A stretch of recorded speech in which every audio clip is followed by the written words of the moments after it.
In today's video, I'm going to teach you how to make PowerPoint zoom in, a simple yet incredibly useful technique for anyone looking to enhance their presentations and better engage their audience.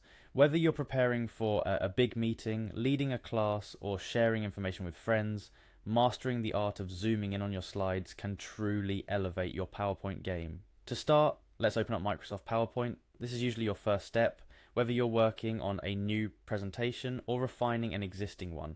Once PowerPoint is up and running, you'll be greeted with the opening screen. This is where you can access recent projects or create something new.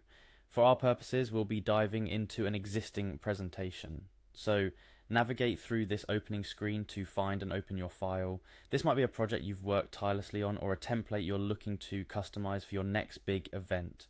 Once your file is open and you're looking at your first slide, your next move is to head over to the View tab located in the top menu bar. This is where PowerPoint keeps all its tools related to how you view your slides, offering a range of options that cater to different stages of your presentation's development and delivery. After clicking on the View tab, your next step is to locate and click on the Zoom option.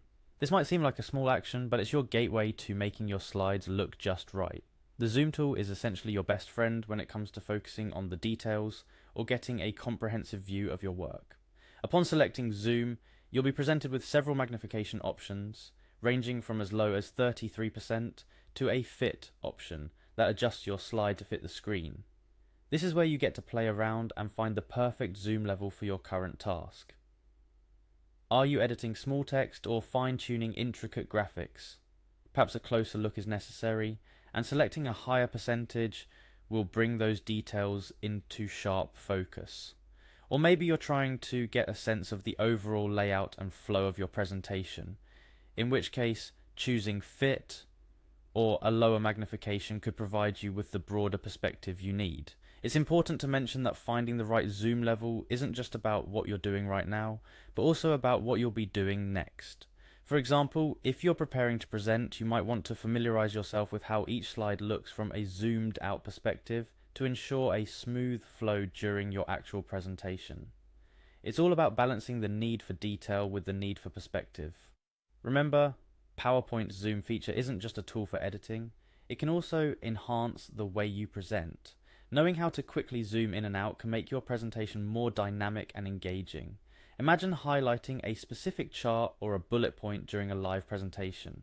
This kind of focus can really help drive a point home. A few additional tips to keep in mind while using the zoom feature in PowerPoint include regularly saving your presentation to prevent any loss of work, practicing the transitions between different zoom levels if you plan to use them during a live presentation, experimenting with custom zoom levels that might better suit your specific needs. By now you should feel more comfortable with navigating to and using the zoom tool within PowerPoint.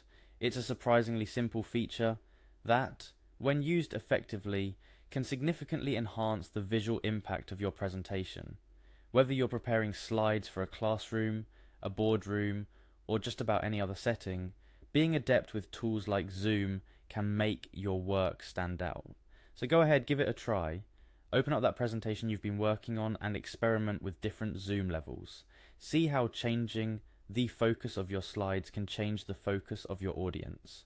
With the tips we've shared today, you're well on your way to mastering one of PowerPoint's helpful features and to creating more engaging, effective presentations.